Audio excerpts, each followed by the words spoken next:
मैं अपने गुरु परम पिता परमेश्वर भगवान शिव को नमन कर उनके चरणों में प्रणाम करता हूँ। मेरे गुरु हमेशा मेरा अपना हाथ मेरे और मेरे परिवार पर बनाए रखें। हर हर महादेव। आज हम आपको बताएंगे सपने में दिखाई देने वाले कुछ ऐसे संकेत जिन्हें देखकर हमें क्या करना चाहिए। अगर आपको बार बार एक ही मंदिर, मूर्ति या किसी देवता का दृश्य सपने में दिखाई दे तो बहुत ही सौभाग्य की बात है। आपके लिए आपके इष्ट देवता ये चाहते हैं कि आप इनकी पूजा करें। किसी मंदिर के दृश्य दिखाई दे तो आपको उस मंदिर में जाना चाहिए, जिससे आपके रुके हुए कार्य पूर्ण होंगे। मूर्ति या किसी देवता का दृश्य दिखाई दे तो आपको तुरंत ही उनकी पूजा शुरू कर देनी चाहिए।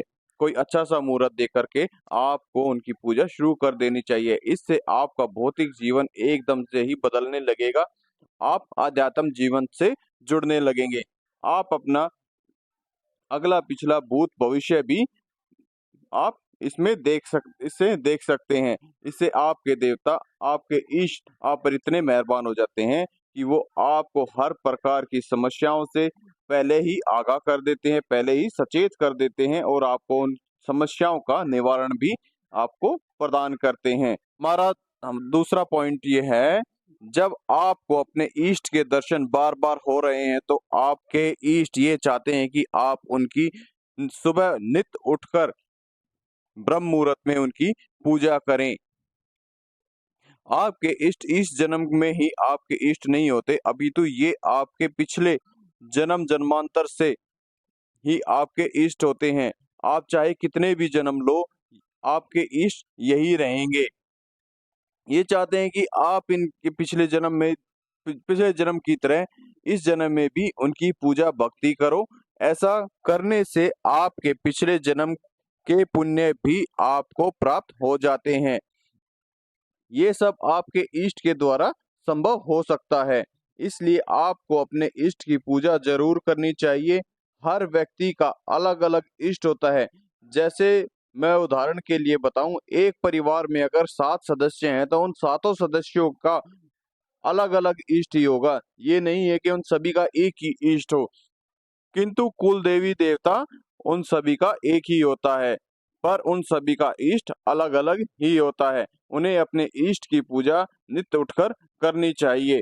अगर किसी भाई को अपने इष्ट का नहीं पता हो, हम हमारा इष्ट कौन है, हम किसकी पूजा करें, तो वो हमसे कांटेक्ट कर सकता है। आप हमें कमेंट्स कर सकते हैं या फिर हमने एक डिस्क्रिप्शन में टेलीग्राम चैनल का लिंक भी दिया हुआ है, उसमें आप अपनी फोटो, नाम, पता, एड्रेस के साथ अपलोड कर दें, ताकि हम आपको आपको आगे का रास्ता, अध्यात्म जीवन का रास्ता आपको बता सकें। अगर आपके साथ कोई नेगेटिविटी है या पॉजिटिविटी है, वो भी हम आपको क्लियर करके आपको बता देंगे। और जो भाई बहन हमारे इस मंत्र चिकित्सालय चैनल पर नए जुड़े हैं, वो हमारे चैनल को सब्सक्राइब करें, लाइक करें और शेयर करें, ताकि आपके साथ साथ आपके भाई बंधु भी अपने अध्यात्म जीवन में आगे बढ़ सके और अपनी समस्याओं का समाधान ढूंढ सके। हमारा तीसरा पॉइंट था, जब हम किसी मंदिर में जाते हैं और वहां जाकर आपका मन वहां बैठने का करे, भजन कीर्तन करने का करे, ध्यान लगाने का करे, या फिर उस आंगन में शांति से बैठने का मन करे, या किसी मंदिर में गए हो, वहां वहां के देवी देवता की मूर्ति को एक टक निहारने का मन कर रहा हो, तो आप समझ जाइए कि आपको अपने इष्ट के द्वारा उनका कोई दूत प्राप्त हो गया है। आपको ईश्वर की शक्ति प्राप्त हो गई है। ये दूत आपका बहुत ज्यादा कार्य करते हैं। ये एक ईश्वर की तरह ही, एक देवता की तरह ही आपका कार्य करते हैं। ये इतने ही ताकतवर होते हैं जितना एक देवता होता है। आप इनसे अपना कोई भी कार्य करा सकते हैं। सूक्ष्म जगत का आप कोई भी कार्य करा सकते हैं। आपने देखा होगा कि कई बार बहुत से व्यक्तियों को, महिलाओं को या छोटे बच्चों को नजर लग जाती है, या किसी प्रकार से चौक चौराहे की कोई ओपरी हवा लग जाती है, उसको दूर करने के लिए आपके इष्ट के द्वारा प्राप्त किए हुए इस दूध से आप झाड़ा लगा सकते हैं और उस ऊपरी हवा को, उस नजर को आप दूर कर सकते हैं।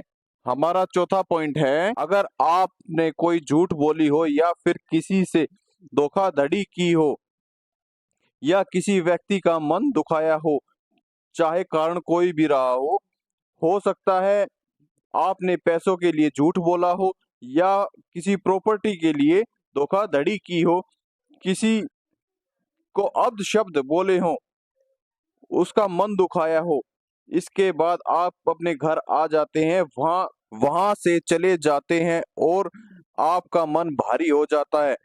आपको पछतावा हो रहा हो कि मैंने ऐसा नहीं करना था, जो मैंने किया बहुत गलत किया। उस समय बोली गई झूठ से आपको नींद ना आ रही हो बल्कि पछतावा हो रहा हो, तो आप समझ जाइए कि आपके ऊपर देवता का आशीर्वाद है, आपको उनका दूत प्राप्त है। वो नहीं चाहते कि आप कोई भी गलत कार्य करें या झूठ बोलें या किसी का नुकसान करें, क्योंकि जिस व्यक्ति का आप नुकसान कर रहे हैं, क्योंकि उस पर भी किसी देवता का हाथ होता है और किसी ना किसी देवता का दूत उन्हें प्राप्त है। इसलिए वो नहीं चाहते कि आप किसी का भी दिल दुखाएं या फिर किसी का नुकसान करें। हमारा पांचवा पॉइंट है, जब आपकी नींद अपने आप ब्रह्म मुहूर्त में खुल जाती है और बगैर अलार्म लगाए, अगर अलार्म लगाते भी हो तो वो आप अलार्म के बजने से पहले उठ जाते हो, तो आप समझ जाइए कि आप पर देवता का हाथ है।